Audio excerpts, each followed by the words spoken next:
What is happening, everybody? Welcome back to Dragon Quest 1. Alright. Why am I at level 5 instead of 7? Well, after doing all the grinding that I said I did, the file got corrupted. So, yeah. It's a common thing that happens. Save the game and you don't reset before shutting off the power, you'll lose what you saved. So, yeah. I did buy the copper sword, though. I just did a little bit of grinding before recording. I still want to get to level 7 to fully explore the place I'm going to be exploring partially today, so yeah. Yeah, I need to go ahead and... I need to buy a torch first. Yeah. Because I can still show something off, so I may as well do that, yeah. Maybe in the Super Famicom version. In fact, in the Super Famicom version, it's a completely different cave, so, yeah. Super Famicom version, I'll do something different, I guess. Either that, or I'll explore the cave in its entirety, since this video is going to be very short, so, yeah. But I bought the copper sword, which pretty much replaces the hurt spell, especially at level 6. Level 5, you still want me to use the hurt spell on scorpions, but enemies like this, the copper sword, you'll slash right through them with one shot. Same with Drakes, even ghosts. Mages and magic Drakes are still gonna probably take 3 shots to kill, but that'd be the same with a hurt spell and a combination of your other weapons. So yeah, see 7 damage, and yeah, my defense power has eclipsed these enemies' attack power. When that happens, well, then attacks from the enemies have the propensity to just roll right off you, like you just saw with the Magic Drake's physical there. Yeah, see, they're not doing much damage at all. So yeah, they can still give you an ass whooping with the hurt spell though. But yeah, it takes 2 to 3 hits to kill these guys now. Makes level grinding a little bit quicker from levels 5 to 6. So I recommend, definitely recommend getting the copper sword. That's one thing that you must get if you want to perform better in this game. Yeah, see, I'm still doing like really bad damage to scorpions, so yeah. Just go and run from these enemies. This way I can explore this cave. Yeah, level 5 is still not really strong enough for this cave. The first level of it, you'll be able to fight some enemies, but in the next level, you won't be able to. So, yeah.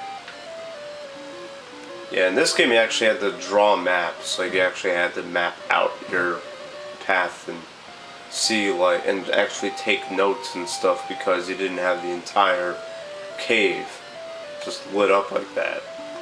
So here we find an herb, and you can do something interesting in this game.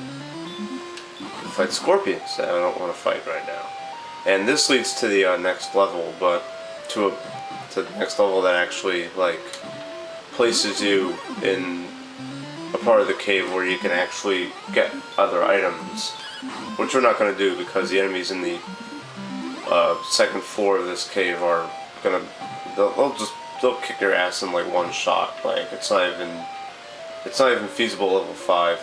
Level 7 you could probably do it, but not level 5. Alright, so we enter, exit, and fight a Drake. Okay, that's fine, good crit. Let's head back in. So I got an herb, right? You would think, especially if you've been playing modern RPGs, that chest isn't going to be right. That chest isn't going to be back there. Yeah, there's a druid. It's pretty much the same as a scorpion. A little bit more powerful. A little bit more hit points. The same amount of XP and the same amount of money.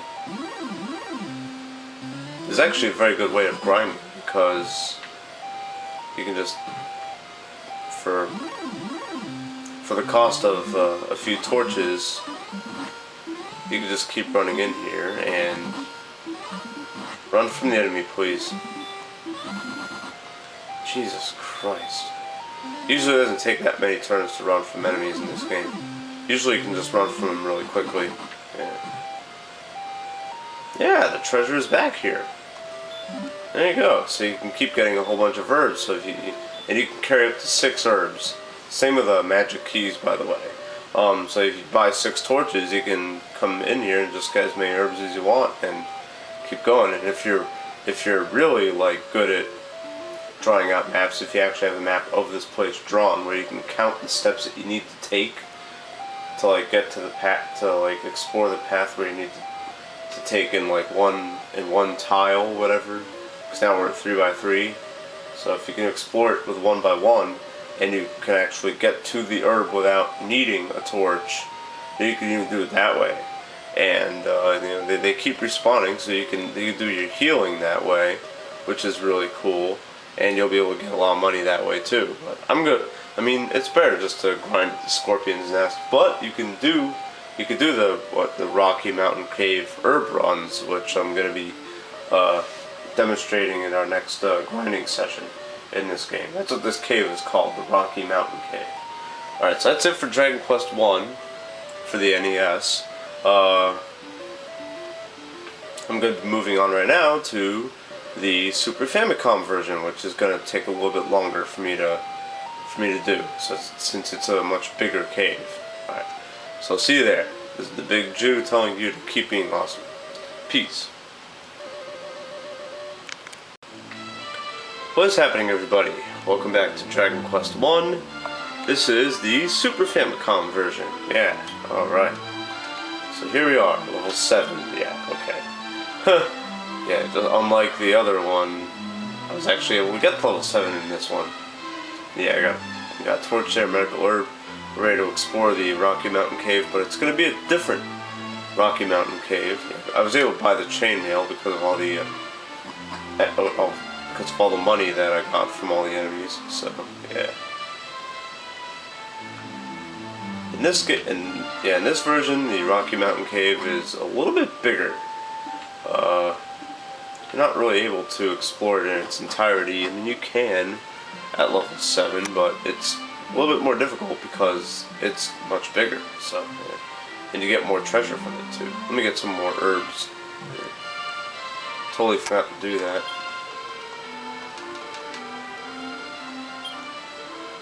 More medical herbs run. Forgot to call them medical herbs in this game. They call them medical herbs in the NES one too, but they just it's used more in the Explorer's Handbook and in the instruction book than anything else. Nope. Awesome. Just like in the NES version, you can carry up to 6 medical herbs in your inventory. Wish I did that in other Dragon Quest games. Only like you can have like 6 copies of the medical herb in like 6 separate copies of a medical herb in one of your players' inventories. That'd make Dragon Quest 1 or 2 and 3 a lot easier to play if you don't want to rely on magic for the NES ones anyways. Even the Super Famicom, they didn't perfect it yet.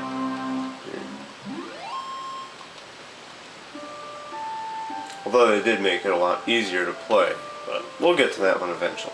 Yeah. For Dragon Quest 2, I'm actually going to be doing it just like this one. I'm going to be just posting the different games side by side and then combining them, which I forgot to do in the last episode, so whatever. But it's fine.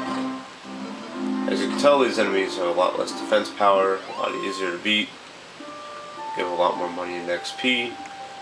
Pretty nice, so yeah. That doesn't mean the Rocky Mountain Cave isn't going to be difficult to navigate, because it is, so yeah. Because it's a lot bigger in this game. But we'll be able to take it, we'll be able to explore it just as easily.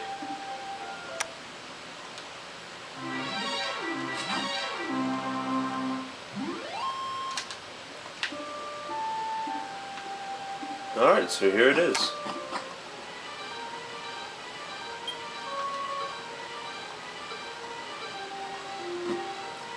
And it's a lot different, as you can see.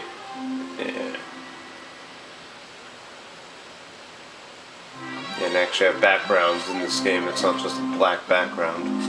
Huh. I kind of like the black backgrounds myself, but whatever. And you actually need a key to get to the other level in this cave. So yeah, we're probably not going to be able to explore all of it today, but that's okay. You can actually get the iron shield, or the large shield,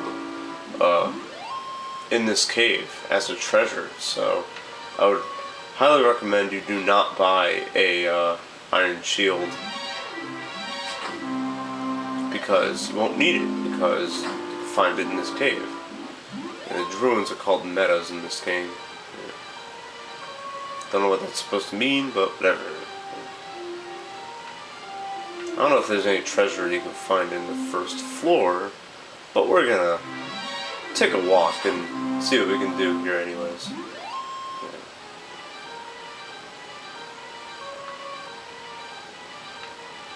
Oh, more dead ends.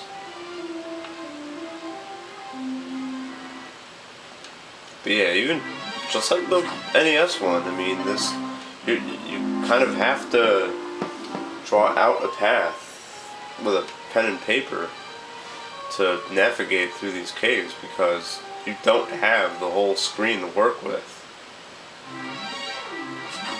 You can't just be like, oh, got lost, okay, just retrace my steps. I mean, you can do that if you have good enough instincts, but I mean, it's much easier just to draw out a map. But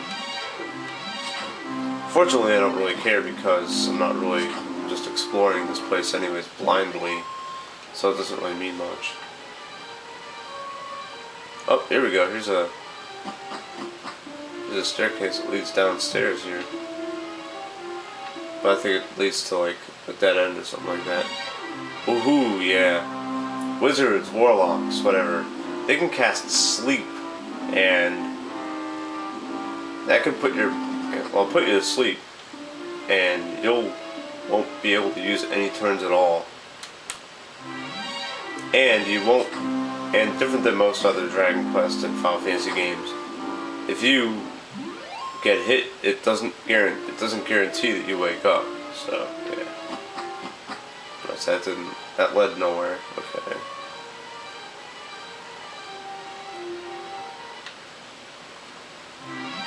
And my explorations here is just gives you a sample of exactly what you had to do back in the day. You literally had to explore everything blindly. Pretty bad. Yeah, let's go ahead and use heal. Yeah, in this game, not only does heal cost less, it also heals you for more damage. So yeah, forgot to mention that. And apparently, the bumping into stuff sound effect is a lot more rapid in this game.